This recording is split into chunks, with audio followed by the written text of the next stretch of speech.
Welcome to the Danis Files, a Popcast series exploring the life and experiences of Our Lady of the Lake University administrator and educator, Mary Francine Danis, PhD. Sit back and enjoy the Danis Files.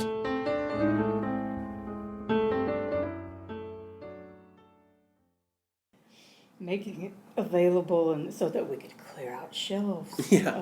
So, you've got tasks for work studies for Right.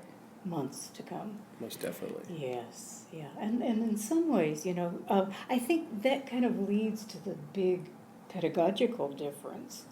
For a teacher who meets with students, a lot of times the teacher's in charge of that conversation. Right.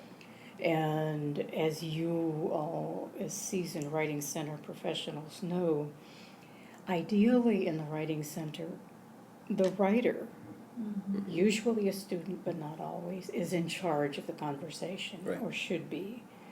Sometimes has to know that he or she has permission to be. Mm-hmm. And what the writer needs should direct that conversation. Just helping them reflect on what they need Right. and how we can help them meet those needs is an interesting and exciting challenge. If I may just, the key phrase that just triggered something is you used the word reflect. And I know that's a big part of, for me, there was something different because as I've tutored years before I came here as a writing consultant, and I know that was, and it wasn't a new concept per se to me, but it wasn't something that I ever really focused on because I was more of a robot in the sense of, this is what we did, this is how we did it, let's move on. But the idea of reflection, I think, brings about several positive rewards for not only the student, the Writing Center, and the consultant or / tutor role, in that it brings about a sense of accountability, and that's something since that I definitely work on a daily basis to work towards in improving that skill, because the more I take time to, instead of just saying higher order concerns addressed, such as such as content organization, plus lower order concerns such as mechanics with grammar and whatever, because that's kind of the way I was just not taught in my other job, but just well, as long as something's on the record, this is how it goes out. Check that box. Exactly, yes, the check the box mentality. And the more reflection, I think, in any kind of educational setting or whatever discipline you're in, I'm pretty sure there's research that exists that shows reflection on, discussion, whether you are the passive aspect of it, whether you're taking notes and observing and absorbing, but you have that time to reflect, or even in the active role where every word is, as the speaker measures their words, is understanding what am I saying, what am I imparting, what am I giving as a piece of information, of knowledge, a gift, whatever you want to call it, to the student or to whomever the conversation occurs between. And that's something that I definitely think is important, the idea of reflection. To me it transcends the walls of a writing center or a university or elementary level. It's just an idea that I think if more people reflected in society, I wonder how things may kind of progress towards a larger, idealized form. But that's just to kind of, come back to my original point, was that idea of reflection, I think, truly can, if there's a session that starts with a passive student, whether it's by choice of their own, like a defense mechanism, or it's just an overbearing consultant, the reflection, I think once a student realizes, well, I got something to do here. If I'm just going to be listening, and I've seen some students just kind of really make eye contact with me, and they get the I don't want to say bravery, but they finally realize, oh, this is what I'm supposed to do. I'm supposed to be a part of this. Yeah. And when you see that kind of in their eyes, or when they're going for a pen or pencil and making notes, and that's when it's like, oh. Yay. Well, they recognize that you're not telling them, you're asking them. Right. So, talk to me about this. Right. And I think that's, like you said, when there's like almost one of the models that I think most students come in the mind of, oh, I'm going to be lectured at again for another X amount of minutes that I've signed up for, and so that may kind of turn them off. But when I think, like what Sabrina said, when they realize, oh, this is a give and take, this is a collaboration, this is a space for creativity, for exploration, then I think once they realize that, and I've had students just kind of comment to me like, this is not at all what I thought it would be. Isn't that wonderful? Right, and whether they were mandated to show up or they simply just out of curiosity.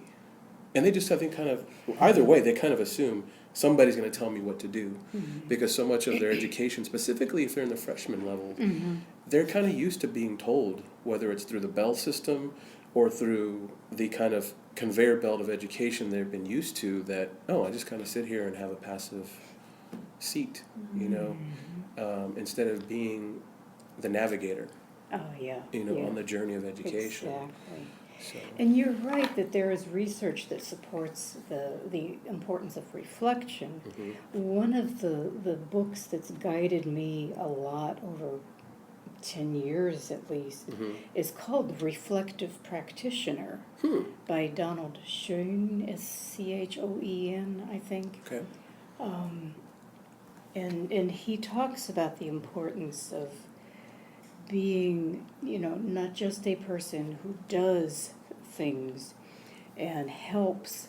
And I think, you know, that's one of the, we have this odd thing in society where we tend to sort of look down on helping people. Yeah. You know, the people who do the practical work, we don't value them sufficiently. And sometimes I think that's one of those reasons why composition folks and writing center folks get looked down on, because, you know, they're just helping. Yeah. And when we reflect critically on what we did to help and what the student did to help herself or not, we're growing into scholars, and that kind of reflection then becomes a valuable legacy for other people. Right. So, yeah. And I think that's been part of the beauty of working in the Writing Center. You know, I felt like it gave me the chance to use everything that I had ever learned throughout every facet of my life. The administrative work that helped me sort of understand how to navigate the university's processes, all of the composition research and teaching, and so on. So, you know, I spent 3 years kind of being half and half, doing teaching and directing the Writing Center. And then my last 2 years, I was full-time Writing Center director. And that meant that I didn't have to take home papers to grade them, which was just lovely. Yeah. So, working with students directly, and also working with consultants, helping consultants develop their own philosophies and habits of work has been exciting. Working with faculty has been exciting as well. One of the challenges across the board in every writing center seems to be that people think of writing centers as remedial, and you know, you go there if you have to. You have problems of some kind. Exactly, yeah. And I've always pushed the idea that, we are in an emergency room for those desperate writers, but we're also a wellness clinic for people who are well established, who've got their writing feet on the ground.